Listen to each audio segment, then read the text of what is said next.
YCP నేతల అరెస్టులు మళ్ళీ మొదలైనవి. వైసీపీ నేతల ఇళ్ల మీద నిప్పులు పెట్టడం, మంటలు రాయజేయడం మళ్ళీ మొదలైంది. ఈ ఇల్లు మీద నిప్పులు మంటలు ఒకప్పుడు చూసాం, అది కూడా ఇక్కడ కోనసీమ జిల్లాలో.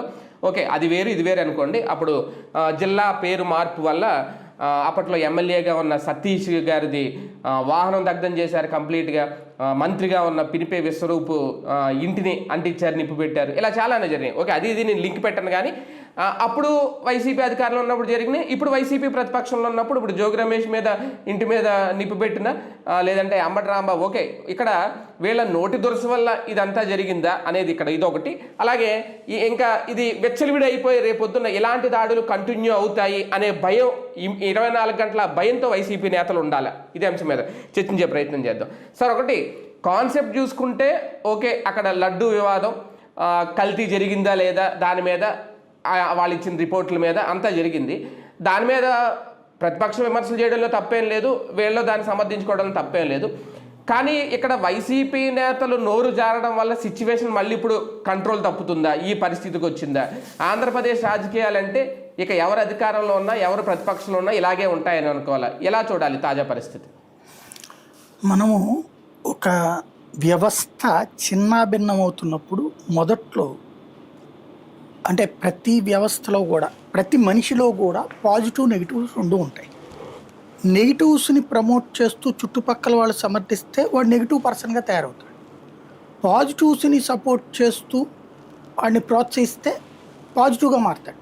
మీరు పిల్లలు పెరిగే క్రమంలో పిల్లోడు గబగబా అందరినీ దబదబా కొడుతున్నాడు అనుకోండి, భలే కొట్టారు నాన్న, ఇంకోటి అన్నారు అనుకోండి, వాడు కొట్టడం కరెక్ట్ అనుకుంటాడు. ఎంకరేజ్ చేయను. ఆ తర్వాత వాడు రౌడీ ఏదోలాగా తయారవుతాడు. అలా కాకుండా అలా కొడుతున్నప్పుడు తప్పు, పిల్లోడు వీని అట్లా కొట్టకూడదు, ముద్దు పెట్టు చేతనైతే, అంతే తప్పించి నాన్న ముద్దిట్లా ఉండాలరా అన్నారు అనుకోండి, ఓహో కొట్టడం తప్పు, ఓహో అరుస్తున్నాడు పిల్లోడు, బల్లె అరుస్తున్నారు, ఇంకా అరు అంటారు. వాడు ఇంకా రెచ్చిపోయి పిచ్చి కేకలేస్తాడు. అలా కాకుండా అట్ట అరవకూడదు నాన్న, ఆకలేస్తే అన్నం అడగాల, ఇట్లాగా ఎక్స్ప్లెయిన్ చేశారనుకోండి, వాళ్ళకి బాధ్యతాయుతమైన పిల్లాడిగా పెరుగుతాడు. ఏదైనా సరే మనం పెంచే క్రమం అది మనం చేస్తున్నప్పుడు సంతోషం కొద్దీ రెచ్చగొట్టుకున్నాం అనుకోండి, మారిపోతుంది. ఇప్పుడు విచిత్రమైనటువంటి పరిస్థితి మీరు చూడండి. 2014-19లో చంద్రబాబు గారు అధికారంలో ఉన్నప్పుడు ముద్రగడ పద్మనాభం యాజిటేషన్ చేశాడు. తుని రైలు దహనం అప్పుడే కదా జరిగింది. ఎవరు రెచ్చగొట్టారు వాళ్ళని ఆ రోజున? ముద్రగడ పద్మనాభం ఈ రోడ్డు మీద వీళ్ళందరూ కాపు నాయకులు అందరూ వచ్చారు అక్కడికి. వచ్చిన తర్వాత వాళ్ళందరూ ఉపన్యాసాలు ఇస్తుంటే ఈయన స్టేజ్ ఎక్కి, నాకు ఉపన్యాసాలు అంటే నచ్చదు, ఊరకనే టైం వేస్ట్, నేను కార్యాచరణలో దిగిపోతున్నానని రోడ్డు ఎక్కేశాడు. పైన ఉన్న వాళ్ళందరూ బెత్తరపోయారు. ఈయన గబగబా అటు వెళ్ళిపోయి రోడ్డు మీద కూర్చున్నాడు.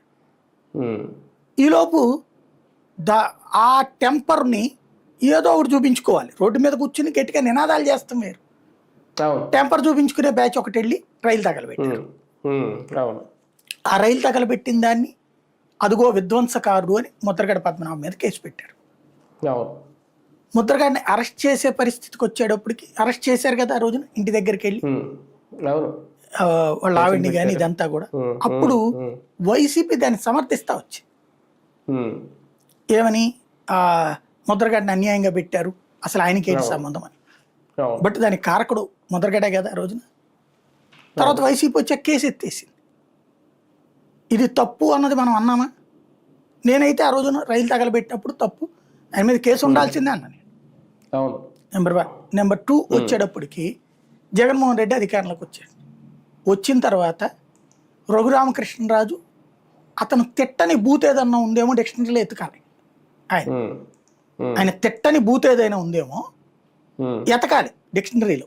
తిట్ల దండకం చూసి అందులో ఆయన తిట్టంది ఏదన్నా ఉందా జగన్ అనేది ఎతకాలి. అన్ని తిట్టాడు ఆయన. ఆయన ఇంటిని ఎవరు తగలబెట్టలేదు కదా, ఇంటిని ఎవరు ధ్వంసం చేయలేదు కదా, అరెస్ట్ చేస్తే హింసించారు అన్నాడు కదా. హింసించడం తప్పు, నో డౌట్. ఈయన తిట్టడం కూడా తప్పే కదా. దాన్ని తెలుగుదేశం జనసేన సమర్థించింది. ఆయన ఆవేశంలో చెప్తున్నాడు, ఆయన ఆవేదన అది అని చెప్పారు కదా. ఆ రోజున పోలీసులు కొట్టడం ఇదంతా జరిగింది. పోలీసులు కొట్టడం అదంతా తప్పన్నారు కదా వీళ్ళంతా, అదేం దుర్మార్గం అన్నారు కదా రఘురామకృష్ణరాజు విషయంలో. తర్వాత పట్టాభి మాట్లాడిన మాటలు, అట్లా గన్నవరం దగ్గర తెలుగుదేశం నాయకులు మాట్లాడిన మాటలు, ఈ రెండిటి సందర్భంలో మాదచ్చద, బాడ్కోవా ఇట్లాంటి పదాలు వచ్చిన తర్వాతన పట్టాభి ఇంటి మీద దాడికి వెళ్ళారు, అట్లాగే తెలుగుదేశం ఎన్టీఆర్ ట్రస్ట్ భవన్ మీద దాడికి వెళ్ళారు, అటు పక్కన గన్నవరంలో తెలుగుదేశం కార్యాలయం ధ్వంసం చేశారు. చేసినప్పుడు ఏమన్నాం మనం, తిట్టడం తప్పు అయితే తిట్టినప్పుడు చట్టబద్ధమైన పనిష్మెంట్, లేదా నువ్వు తెలుగుదేశం కార్యాలయం ముందు నుంచో కూర్చో, 1,00,000 మందితో కూర్చో, కావాలంటే 1000 మందితో కూర్చో, అధికారంలో ఉన్న 1,00,000 మందితో కూర్చో, 40 పెట్టుకుని క్షమాపణ చెప్పాలి మాకని చెప్పు, అది శాంతియుత నిరసన అవుతుంది. అలా కాకుండా ఇంటి మీద వెళ్ళి దాడి చేసి కేసు పెట్టి పోలీస్ స్టేషన్లో కొట్టి మళ్ళీ తెలుగుదేశం కార్యాలయం మీద దాడి చేశారు. అప్పుడు తెలుగుదేశం ఏమో సమర్థించుకుంది, ఇంత అరాచకమా, ఇంత దుర్మార్గమా, విధ్వంసం అంటే ఇది, అరాచకవాదులు అంది. అంతే తప్పించి మావాడు తప్పు మాట్లాడాడు, ఆ తప్పుకి మేము సారీ అన్నారా, అనలేదు. ఆ తిట్లను నెత్తినేసుకొచ్చారు, దాడుల్ని మాత్రం వ్యతిరేకించారు. కాలచక్రం గిర్రం తిరిగింది, గవర్నమెంట్ మారింది. మారగానే విధ్వంసం అనేది ఎట్లుంటుందో వాళ్ళు చూపించారు, వీళ్ళకి ఇప్పటికీ చూపిస్తున్నారు. వరుసపెట్టి కొడుతున్నారు, పగల కొడుతున్నారు, చంపేశారు కొంతమందిని, అరాచకమే జరిగింది, ఇంకా కొనసాగుతూ ఉంది. అందులో ఇది ఈ కోణం ఒకటి. ఇప్పుడు అంబటి రాంబాబు తిట్టాడు, లంకొడకాన్ని తిట్టింది తప్పని మనమే కదా మాట్లాడింది. అట్లాగే జోగి రమేష్ మాట్లాడిన దాంట్లో విమర్శ తప్పించి అది దూషణ నేను, అంటే దూషణ లోకేష్ గారు దుర్భాష కాదు, అంటే బూతు కాదు, అది దూషణ అంతవరకు ఇదైతే కాదు, బూతు కాదు, అతను బూతు ఈయన మాట్లాడింది బూతు, ఆయన దుర్భాషలాడాడు. దుర్భాషలు అయితే కనుక వీళ్ళు అసలు జగన్ని నిరంతరం మాట్లాడేది అదే కదా, సైకోగాడు, రాక్షసుడు అన్న ఒక పద్ధతి, సైకోగాడు, ఇలాంటి పదాలన్నీ మాట్లాడతారు జగన్ని. కాబట్టి అప్పుడు వీళ్ళు దుర్భాషలే కదా ఆడుతుంది. దుర్భాషకి దుర్భాష అక్కడ, దుర్భాష తప్పు అనుకుంటే కనుక ఇద్దరు మాట్లాడకూడదు, అది కూర్చుని మాట్లాడుకోవాలి, అది జరగట్లా. దానికి ఇక్కడ జోగి రమేష్ ఇంటి మీద దాడి. ఇక్కడ చిన్న లాజిక్ కనబడింది నాకైతే. ఒకటి, లడ్డూ కల్తీ విషయంలో పబ్లిక్ అందరిలో మానసికంగా ఆవేదన వ్యక్తమైందైతే జంతు కొవ్వుకు సంబంధించినటువంటిది. ఎప్పుడైతే అది లేదని తేలిందో పబ్లిక్లో ఒక నెగిటివ్ వస్తుంది ప్రభుత్వం మీద. ఆ నెగిటివ్ను కవర్ చేసుకోవడానికి ప్రభుత్వం లేదు కల్తీ నెయ్యట, ఇది నెయ్యిలో కల్తీ ఉందట, కెమికల్స్ ఉన్నాయట, వాళ్ళు చెప్పారని రాసుకొచ్చారు. కెమికల్స్ చివరికి TV5లో అనుకుంటా డిటర్జెంట్లు కూడా కలిపారని రాశారు. ఎందుకయ్యా అంటే వాడు సిట్టోడు ఎవడెవడ ఏమేమి కొన్నాడో అది తీసుకొచ్చి పెట్టాడు అక్కడ. ఫ్యాక్టరీలో కొంటారు డిటర్జెంట్, దేనికి వాడతారు, తుడవడానికి వాడతారు, కడగడానికి వాడతారు, దాన్ని దీంట్లో కలిపారని రాశారు. ఎవడు చెప్పాడు అది దీంట్లో కలిపారని? అసలు డిటర్జెంట్ కలిపితే మనం తినగలుగుతామా? అదే కదా. లేదు, పామాయిల్ కలిపితే మనం తినగలుగుతామా? ఆ స్మెల్ వచ్చేదా? 5 సంవత్సరాలు ప్రజలు లడ్డూలు తిన్నారు. తిన్న లడ్డూలో మనకి పామాయిల్ ఎట్టుంటుందో తెలుసు, డాల్డా ఎట్టుంటుందో తెలుసు, నెయ్యి ఎట్టుంటుందో తెలుసు, అన్నీ తెలుసు ప్రతి ఒక్కరికి. తెలియని భక్తులు ఎవరూ లేరు, తెలియని మహిళ ఎవరూ లేరు. ఉంటే వదిలిపెట్టడానికి 5 సంవత్సరాలు, అప్పుడే హడావిడి జరిగేది కదా. ఇంకోటి, వీటిట్లలో కొన్ని ఏమి కలుపుతారు ఖచ్చితంగా. ఇప్పుడు మీరు ఒక నూనెని తీసుకెళ్ళి చెక్ చేయించండి. ఇవాళ మీరు గానుగు నూనెలు వచ్చినాయి కదా, గానుగు నూనెలు వచ్చాక మీరు 3 కిలోలు ఏమో పట్టుకుపోతే, 5 కిలోలు పట్టుకుపోతే 1.5 కేజీ వస్తుంది. శనక్కాయలు పట్టుకుపోతే నూనె 5 కిలోల శనక్కాయ గుళ్ళు ఎంత అయింది? దగ్గర ఒక 500 అయింది అనుకోండి. 500కి మీకు 1.5 లీటర్ వచ్చింది.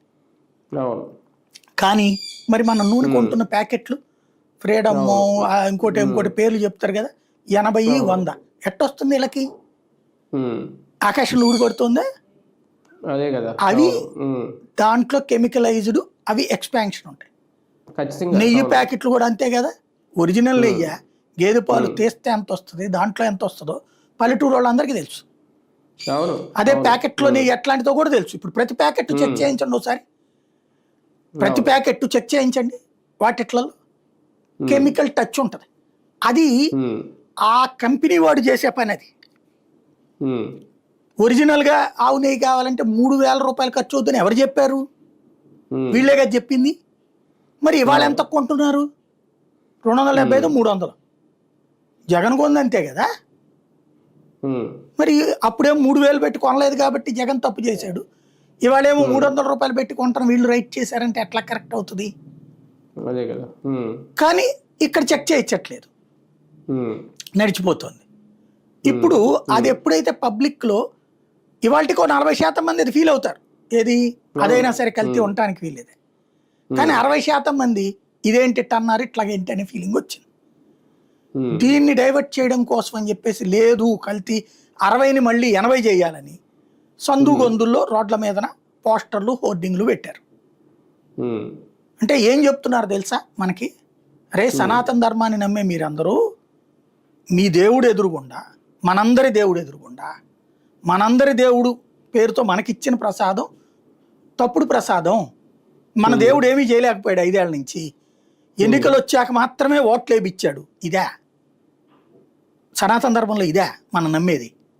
భగవంతుడు తప్పుని అంగీకరిస్తాడంట మనం, కానీ ఇక్కడ అంగీకరించేశాడని చెప్తున్నారు. ఇంకోటి కల్తీ లడ్డు తిన్నాం మనం అని చెప్తున్నారే. సరే అది పక్కన పెడదాం. దాంతో వైసీపీకి ముందు అఫెన్స్లోకి వెళ్ళింది. ఏదైతే సిట్ రిపోర్ట్ వచ్చాక దాన్ని డిఫెన్స్లో పడేయడానికి వీళ్ళు ఈ బ్యానర్ల గేమ్ బిగిన్ చేశారు. దాన్ని కౌంటర్ చేయడానికి వాళ్ళు గుళ్ళ దగ్గర యజ్ఞాలు, హోమాలు అని వాళ్ళు బిగిన్ చేశారు వైసీపీ వాళ్ళు. అందులో భాగంగా అంబటి రాంబాబు వచ్చాడు. వీళ్ళు ఎక్కడికి తీసుకెళ్లారు దీన్ని? క్లాష్ కిందకి తీసుకెళ్లాలని బిగిన్ చేశారు. అక్కడ చిన్న రాంగ్ స్టెప్ వేసింది ఏంటంటే, ఏ హిందూ సంఘాలు దాడి చేస్తే ఒక ఆస్పెక్ట్ అయ్యేది, అది హిందూ వైసీపీకి వ్యతిరేకం అనేది. కానీ హిందూ సంఘాలు ఎప్పుడైతే ఇది కల్తీ కొవ్వు కాను అనగానే సైలెంట్ అయిపోయారు. సరే రేపేమన్నా మళ్ళీ ఇప్పుడు మనం ఈ వీడియో చేశాక వీళ్ళకు అనుకూలమైనటువంటి హిందుత్వ సంఘాలు ఎవరైనా క్రియేట్ చేసి వాళ్ళతో గొడవలు చేస్తారని తెలియదు నాకు. బట్ వాస్తవంగా హిందుత్వ సంఘాలకైతే సీన్ అర్థమైపోయి సైలెంట్ అయిపోయారు. రాజకీయ దరిద్రంలో మనం ఎందుకు లేదు అనేది గ్రహించి వాళ్ళు క్రమంగా పక్కకి తప్పుకున్నారు. ఇక్కడ వీళ్ళు దాన్ని ఏం చేశారు? తెలుగుదేశం వాళ్ళు వెళ్ళి కొట్టారు అంబటరావు, లేదా వైసీపీ వాళ్ళని అడ్డుకున్న తెలుగుదేశం వాళ్ళు. అంటే ఇది ఏమన్నా వెంకటేశ్వర స్వామి తెలుగుదేశం వర్సెస్ వైసీపీ దేవుడు కాదు కదా, అందరి దేవుడు కదా. ఎందుకు మరి మీరు పూసుకోవడం? తప్పు జరిగితే చట్టం చూసుకుంటది. ఇంకోటి, మీరు ఒక్క వైసీపీ లీడర్ కూడా అరెస్ట్ చేయలేదు. సిబిఐ ఏర్పాటు చేసిన సిట్ అది, సిబిఐ సిట్. ఒక్క వైసీపీ వాడి మీద కూడా ఎఫ్ఐఆర్ పెట్టలేదే. అప్పన్న వైసీపీ వాడు కాదు, వాడు ఉద్యోగాన్ని వీళ్ళే చెప్తున్నారు. కాకపోతే వైవి సుబ్బారెడ్డి మనిషి అని వీళ్ళు, వేమిరెడ్డి పిఏ అని వాళ్ళు చెప్పుకుంటున్నారు. కాబట్టి అసలు అడే దీంతో సంబంధం లే. దెన్ ఇంకెక్కడ దీంట్లో వీళ్ళది ఉంది? ఇంకోటి, శాంపిల్స్ తీసిందే తెలుగుదేశం టైంలోనే.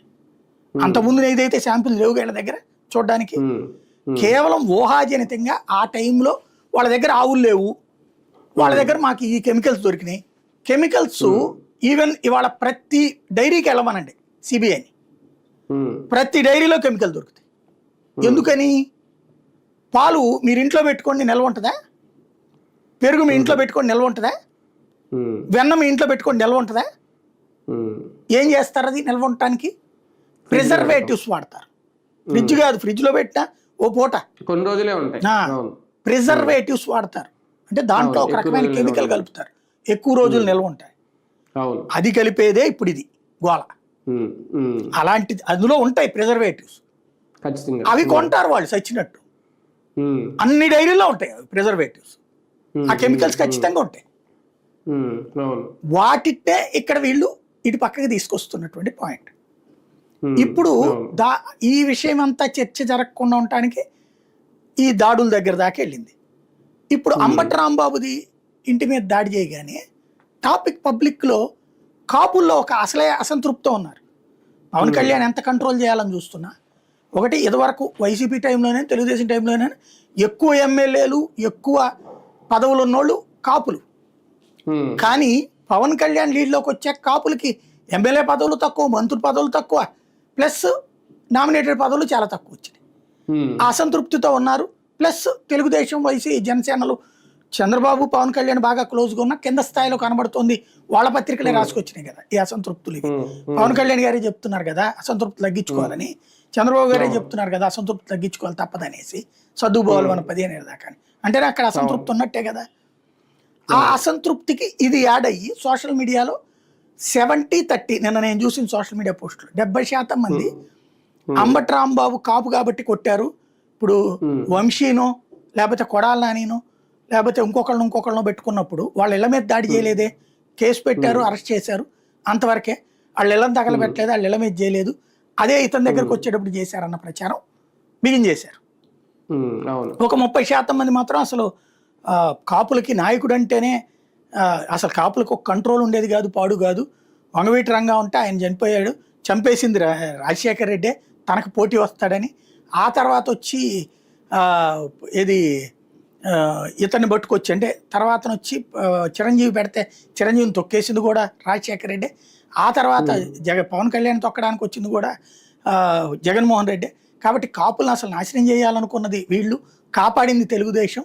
అలాంటి తెలుగుదేశాన్ని ఎందుకు అనాలి మనం కాపులందరం పవన్ కళ్యాణ్కి అండగా ఉండాలనేసి వీళ్ళు ఒక అసెస్మెంట్తో వీళ్ళు పోస్టులు పెట్టుకొచ్చారు. ఇది కాపుల్లో చర్చ పెరిగితే అది 60-40 తర్వాత 70-30కి వచ్చింది పరిస్థితి. 70 మంది అంబటి రాంబాబు మీద దాడిని ఖండిస్తుంటే 30 మంది సమర్థిస్తున్న పరిస్థితి.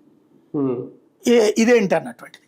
ఇలాంటి సిచ్యుయేషన్లో దాన్ని డైవర్ట్ చేయాలి అర్జెంటుగా. మళ్ళీ ఆ ఇష్యూ పెద్దదైపోతుంది. అందుకని జోగి రమేష్ ఇంటి మీద దాడి ఆఫ్టర్ 24 hours, అతను కామెంట్ చేసిన ఆఫ్టర్ 48 hours. ఎందుకని అప్పుడు బీసీ కార్డు వస్తుందా అంటే కాదు, ఇది బీసీ అని కొట్టలేదు మేము, ఇదని కొట్టలేదు, వాళ్ళ నోటి తోలోళ్ళు, వాళ్ళిద్దరు నోరు సరైన వాళ్ళు కాదు, అందుకని కొట్టారు తప్పించి ఇదేం కాదు అన్నటువంటి సంకేతం ఇవ్వడం కోసం జోగి రమేష్ ఇంటి మీద దాడి. ఇప్పుడు ఇతను లంకొడకన్నాడని తిట్టారు, సరే అతనికి అయితే అలాగేం లేదే, చిప్పు దొబ్బిందా ఇది, ఆ లెక్కనైతే ఎన్నిసార్లు లోకేష్ అనలేదు, ఎన్నిసార్లు చంద్రబాబు అనలేదు, పవన్ కళ్యాణ్ ఎన్నిసార్లు అన్నా నా కొడకల్లారా రండిరా చెప్పు తీసుకుని కొడతా అంటూ వచ్చినాయి లేదా అక్కడ. మరి అప్పుడు ఎవరు తిరగబడలేదే, ఎవరు దాడులు చేయలేదే, ఇప్పుడు ఎందుకు జరుగుతున్నాయి? ఇంకో విచిత్రం చూడండి మీరు, ఇప్పుడు ఈ దాడులు ప్రతిఘటనట ఈనాడు జ్యోతికి, అదే సందర్భంలో దూషణ అసలు లెక్కే కాదట. అప్పుడు దాడులు ప్రతిఘటనని రాసిన సాక్షి ఇప్పుడు దూషణ దుర్మార్గం అని రాస్తుంది. కంప్లీట్ రివర్స్ అనమాట. వారు వీరయ్యారు, వీరు వారయ్యారు. మధ్యలో సచ్చేది ఎవరంటే రేపు కార్యకర్తలు. ఇప్పుడు తెలుగుదేశం పార్టీ కార్యాలయం మీద దాడి చేసిన వాళ్ళని తర్వాత అప్పుడు వీళ్ళు ఏదో పై కేసులు పెట్టి వదిలేశారు. తర్వాత ఏం చేశారు, బాబు గారు అధికారంలోకి వచ్చాక లోకేష్ ఆ వీడియోలన్నీ జాగ్రత్తగా దాచి గన్నవరం ఎయిర్పోర్ట్, ఇది గన్నవరం కార్యాలయం కానీ ఎన్టీఆర్ ట్రస్ట్ బాగుంది కానీ ఆ కార్యకర్తలందరినీ పట్టుకొచ్చి అరెస్ట్ చేసి జైల్లో పెట్టారుగా. ఏళ్ల తరబడి తిప్పుతున్నారు కదా వాళ్ళని కోర్టుల చుట్టూతా. రేపు ఇవాళ జోగి రమేష్ ఇంటి మీద దాడో అంబటి రాంబాబు ఇంటి మీద దాడి చేసిన వాళ్ళని వదిలిపెడతారు రేపు. మొన్న కూడా నెల్లూరు కొవ్వూరు ఎవరో నల్లపరెడ్డి ప్రసన్న కుమార్ జరిగింది కదా. మీకేం లేదు, నెక్స్ట్ వీళ్ళు కోరుకోవాల్సింది ఏంటయ్యా అంటే జగన్కి జీవితంలో అధికారంలోకి రాకుండా ఉండాలి, లేదా కనీసం 15 ఏళ్ళు అధికారంలోకి రాకుండా ఉంటే ఆ తర్వాత వచ్చిన ఇవన్నీ మర్చిపోతారు. అప్పటికి ఇంకా అనుభవిస్తారు కదా కార్యకర్తలు, మర్చిపోతారు. అప్పటికి నాయకుడు కూడా మర్చిపోయి తన పాలన ఏదో తను చూసుకుంటాడు. అలా కాకుండా పొరపాటు కనుక జగన్ రేపే అధికారంలోకి వస్తే ఇప్పుడు మనం చూస్తున్న దానికి 3 అంతలు అవుతాయి. పొరపాటును కూడా కంట్రోల్ చేయడం జగన్ వల్ల కూడా కాదు. క్రిందసారి జగన్ ఎలాంటి దాడుల్ని ప్రోత్సహించలేదు, తర్వాత మధ్యలో చూడాలా దారుణ విధ్వంసం, మామూలు విధ్వంసం కాదు. జగన్ చెప్పినా కూడా వినరు. అప్పుడు ఆ స్థాయికి జరిగిపోతుంది. ఎందుకంటే బాగా రెచ్చగొడుతున్నారు వీళ్ళు. ఈ రెచ్చగొట్టుడు పతాకాన్ని నాయకులు బాగానే ఉంటారు, రేపు పొద్దున చచ్చేది కింద ఉన్న కార్యకర్తలు.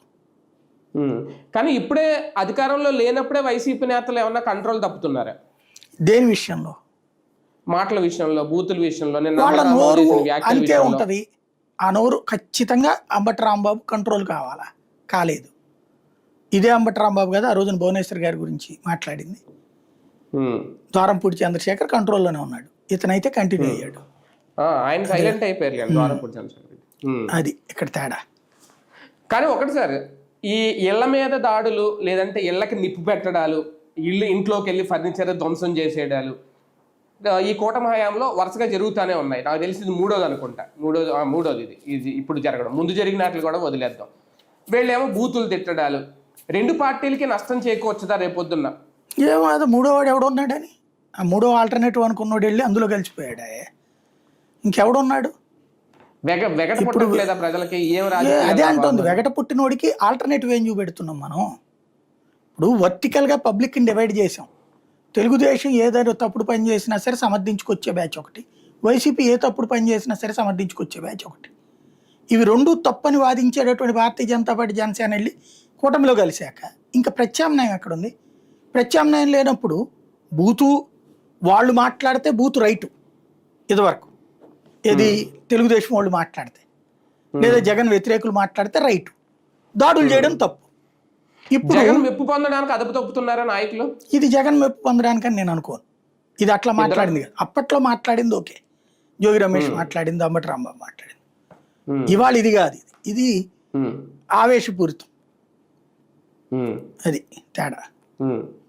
కానీ ఒకటి సార్, తెలుగుదేశం పార్టీకి ఇది ఇలాంటి దాడులు ఇలాంటి బూతులు ఒక రకంగా ఓకే, దాడులు జనం పట్టించుకుంటారు లేదండి, వాళ్ళకి ప్లస్ అవుతుంది. వైఎస్ఆర్సీపీ నాయకులు వాళ్ళకి కలిసి వచ్చేలాగా మాట్లాడుతున్నారు అన్నట్టుగా లేవా ఈ రాజకీయం? కరెక్టే, ఇంతకు ముందు కూడా వైసీపీ వాళ్ళు దాడి చేయడం కరెక్ట్ అనినే అన్నారు. అప్పుడు వాళ్ళు అలాగే అనుకున్నారు, ప్రజలు దాన్ని అంగీకరించారా? అలా అంగీకరిస్తే ఇప్పుడు కూడా అంగీకరిస్తారు. వాళ్ళు ఇళ్ల మీద దాడులు చేయలేదండి వైసీపీ వాళ్ళు, పార్టీ కార్యాలయం మీద దాడి చేస్తేనే విధ్వంసం అన్నారు. వీళ్ళు ఏకంగా ఇళ్లనే తగలబెడుతున్నారు, ఇళ్ల మీదకే దాడి చేస్తున్నారు, మహిళల మీద దాడి చేస్తున్నారు. ఇది విధ్వంసం కాదని మనల్ని నమ్మమంటున్నారు, నమ్ముదాం. కానీ అసలు వివాదం పక్కకి వెళ్ళిపోయి అసలు లడ్డూలో కల్తీ జరగలేదు, కొవ్వులై కలవలేదు, ఏదో కెమికల్ కలిసినాయి అనే అంశం ప్రజల్లోకి వెళ్లకుండా ఈ దాడులు ఈ బూతులు ఇదే వెళ్ళిపోతున్నాయి. ఇక్కడ ఇద్దరు కూడా తెలుగుదేశం అది తప్పించాలనుకుంటుంది టాపిక్, అందుకోసం ఈ దాడుల వైపుకి తీసుకెళ్ళింది. ఎందుకంటే అది ప్రజలకి చెప్పాల్సింది ఏంటి, లడ్డు విషయంలో తెలియాల్సింది ఏంటి, కానీ వాళ్ళు చెప్తున్నది ఏంటి? అది అయిపోయింది. అది వాళ్ళకి ఇక అదే నమ్మకం ఉండాలంటే డైవర్ట్ అయిపోవాలి టాపిక్, అక్కడ అది ఫిక్స్ అయిపోవాలి మైండ్లో, అదే వాళ్ళ ఉద్దేశం. కానీ ఎలాగైనా వైసీపీ నేతలు ఈ 3 ఏళ్ళు కాస్తంత కంట్రోల్లో ఉండాలా, నోరు అదుపులో పెట్టుకోవాలా? ఇంకా ఆగరు నాకు తెలిసి. ఇప్పుడు గదిలో పెట్టి కొడితే పిల్లైనా పుల్ల ఎదురు తిరుగుతుంది అంటారు. వీళ్ళని ఓ కొడతా ఉంటుంటే చంపేస్తానంటే ఆగుతారా? ఇక నాకు తెలిసి ఇదొక పెను యుద్ధానికి దారి తీయబోతుంది. ఇంకొక ఏడాది ఇట్లాగే సంఘటనలు చోటు చేసుకున్నాయంటే ఆ తర్వాత నడి రోడ్డు మీద ఇద్దరు నరుక్కోవడాలు బిగిన్ అవుతుంది. వాస్తవానికి సార్, నిన్న అంబటి రాంబాబు గారు ఆ మాటలు మాట్లాడే ముందు తెలుగుదేశం పార్టీకి సంబంధించిన నాయకులు కర్రలతో తిరిగారంట గుంటూరు రోడ్ల మీద. ఓకే, అది సాక్షి బూతులు కూడా తిట్టారు. అమ్మాయి అయితే ఎవరో గ్రంథాలయం నాయకురాలట, ముందు రోజు ఉపన్యాసాలు ఇస్తుందట. ఆవిడైతే లంజా కూడా రారా అది ఇది అని తిడతా వచ్చింది.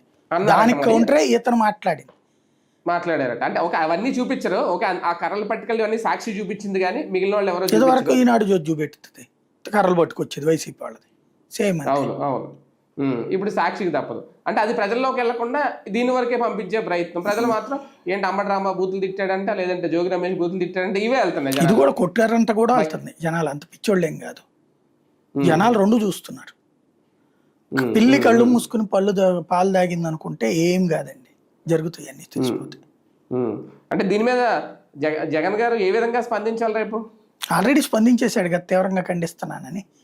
ఖండించడం వరకు ఓకే, అంతే. ఇంకా దానికి మించి స్పందించేది ఏమన్నా? పార్టీ కార్యకర్తల మీటింగులు, నాయకుల మీటింగులు జాగ్రత్తగా ఉండమని చెప్పాలి, ఈ నడుస్తాయి అంతే. అంటే భవిష్యత్తులో ఆయన పాదయాత్రలు అయి ఉంటాయి కదా, అదేం లేదు. వాటిట్లో ఏం మాట్లాడారు కదా, రేపు అధికారంలోకి వస్తే మేము చూసుకుంటామని చెప్తున్నాడు. పాదయాత్రను ఆపగలుగుతారని నేను అనుకోలేండి. అదే రైట్. చూద్దాం. మొత్తానికి ఆంధ్రప్రదేశ్ రాష్ట్రంలో అయితే ఏంటి విధ్వంసకర రాజకీయాలు అనే చర్చ అయితే నడుస్తుంది. బూతులు తిట్టినవ్వండి, లేదంటే దాడులు చేయనివ్వండి, కర్రలతో రోడ్ల మీదకి రానివ్వండి, ఒకప్పుడు లేని కొత్త సంస్కృతి, రాజకీయ సంస్కృతి ఇప్పుడు నడుస్తోందా? మరి ఇక ప్రజలే డిసైడ్ చేసుకోవాలి నెక్స్ట్ ఏంటి అనేది. ఇప్పుడున్న పరిస్థితులని ఆధారంగా ఎలా ముందుకెళ్తే రాజకీయ పార్టీలు వేచి చూద్దాం.